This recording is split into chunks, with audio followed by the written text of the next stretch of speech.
Ensemble's beating heart was passion for games, and it fed into everything they did. Age of Empires had this blend of action and sort of an abstract beauty.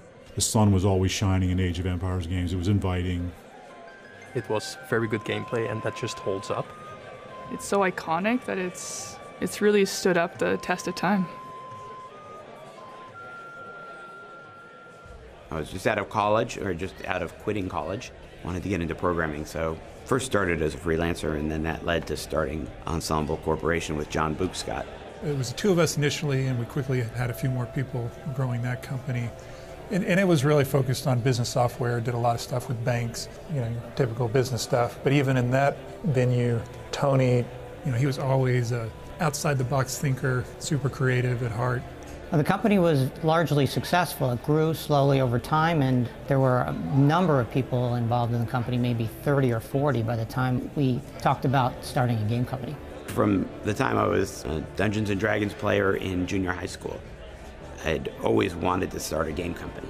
I thought it was a board gaming company, and then I thought it was a computer game company, so that was always on my mind. I think Tony really only did the business stuff so we could get to the game. We had absolutely no idea how to go about doing it. When I was in junior high, I joined a gaming club called HSS, Historical Simulation Society. Bruce was there too. I remember teaching them how to play some games, and they told me later that they thought I was one of the guys in the club that they looked up to. I kept track of him, thinking one day I'll start a game company. He had been the co-designer of Sid Meier's Civilization and worked with Sid Meier's. 15 years later or so, Tony called me up actually and said he asked me about the process of making computer games. Our theory is we were going to get all gamers to the company and see if we could build the greatest game the world had ever seen. That was our idea. There was no game idea on the books when we started. The first idea that I recall was like the television show Lost, where people are stranded on an island and they have to get their materials together to get off. The team at Ensemble definitely was taking influence of seeing how RTS was growing and how there were other RTS games out there that maybe weren't historically set. I wanted randomly generated maps. I wanted the game to be different every time you played.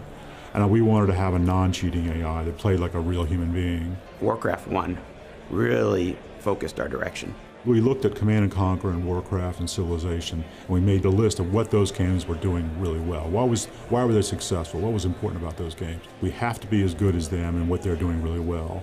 And what they're not doing is our opportunities. That's where we're going to make our game different. You know, I think the topic is the most important decision you have to make when you're doing any game. My real passion was history. I read a lot of historical fiction, and so when Age came around, for me it was this perfect melding of the kinds of games that I like to play, real-time strategy games, with this history that I loved. Turns out there was an awful lot of people who liked the historical aspects. I know I was asked once by Bill Gates. We had to make a presentation to Bill Gates, and he says, man, we should be marketing this as an educational thing. And I said, no, I don't think so. I mean, there's an education that might happen, but it's not going to happen until people are having fun. So we got to entertain them first, and if they learn something, then that's great.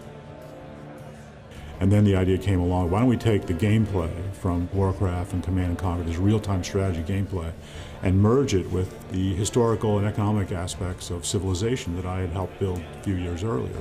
We got an early version of Age of Empires up and running, and all you could do is chop trees at the time, but it looked kind of like Age of Empires. So Tony calls up Microsoft and he gets a guy on the phone named Ed Ventura, and he goes, you got to come down and see our demo. So I had a product manager, Ed Ventura, who was out looking at different developers and different games that we could potentially sign, and he told me about Age of Empires and told me to come to Dallas and visit the team. It was actually pretty amazing because what we saw in this very, very limited demo was the heart of a lot of what we loved about Age. It looked gorgeous. It looked like a world you wanted to spend more time in. And the little mechanics that they had implemented were fantastic. And so that was almost an insta sign.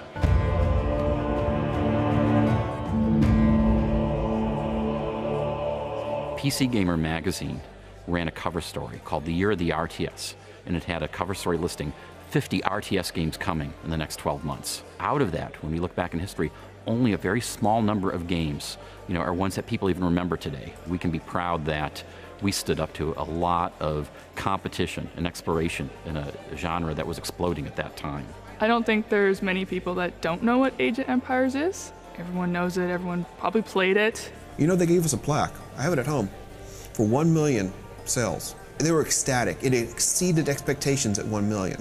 At 2 million, I put a little sticker over it and wrote 2 million on it. At 3 million, I wrote 3. And after that one, I just kind of took it off and said, don't need to count anymore. It just kept going.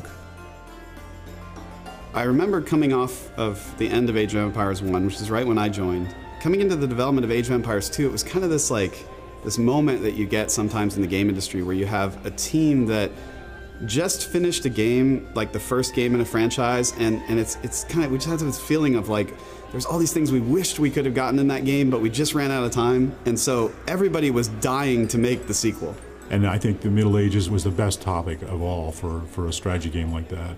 I mean, men were still basically banging on each other and shooting arrows at relatively short range, and the units were still recognizable. We had these great images of knights and castles, and when you heard the trebuchet go off, it was really bad news. The online component of being able to play against other human players was finally coming into its own there in the mid-90s. We had just hit the sweet spot in the balance and the design of that game so that it's just endlessly replayable, especially multiplayer. The kind of scenarios that you encounter when you're playing online, they're just so varied, and there's so much strategy there that you can just kind of keep going. There's still, I think, new strategies being discovered today. I think some of what happens, and you see this in a lot of franchises, the first one happens somewhat underground and it grows.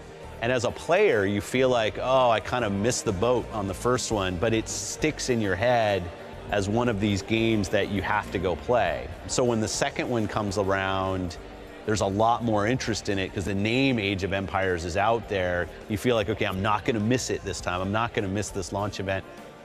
It was a perfect storm of a game. We'd learned so much making Age 1. Age 2 was the ultimate, kind of the pinnacle for a whole variety of reasons. My favorite review, Computer Gaming World, said, this is the ideal sequel. This is what you want. It's got all the heart and the feeling of that first game that you loved with just the right amount of novelty and new features to give it new life and actually improve on that base experience.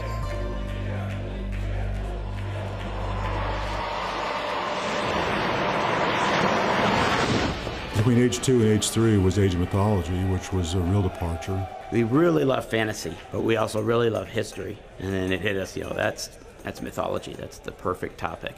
The nice thing about Age of Mythology is it was a quasi-sequel. It was obviously rooted in a lot of the mechanics and ideas of the earlier games, but it gave them a lot more creative license. And I think it really gave them a little bit of a charge. Like, oh, hey, let's go off and learn about Norse mythology and how to work that in the game in an interesting way. And let's create some new mechanics and some things that you could never have in a historically based world. It was this branch of the franchise, right? It wasn't a mainline Age of Empires title, but so many people responded so strongly to it. It kind of had the most active and vocal community of any of the games we had worked on.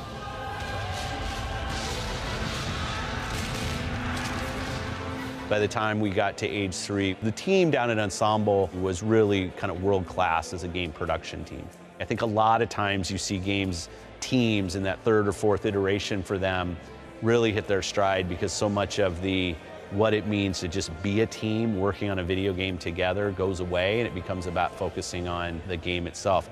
I have to say some of the campaigns in Age 3 were one of my favorites in the whole series. We had physics, cannonballs, hit buildings and broke off little pieces of buildings, and we just tried to amp up the realism. It was Age coming to North America, which was a new challenge. We added the home city, which kind of added an RPG element to the Age franchise. There was more change, I thought, in Age 3 than the previous Ages when they were trying to add so much more to the franchise, but I was proud of what we were able to accomplish. Bruce has a fantastic saying, the sun always shines in Age of Empires. Age was always a place where it was idyllic. It was just a place that people could recognize and they could connect with. What makes Age special is it's easy to pick up and play, but it's really deep. So anybody can jump in and enjoy it, but it takes real mastery to get great at them.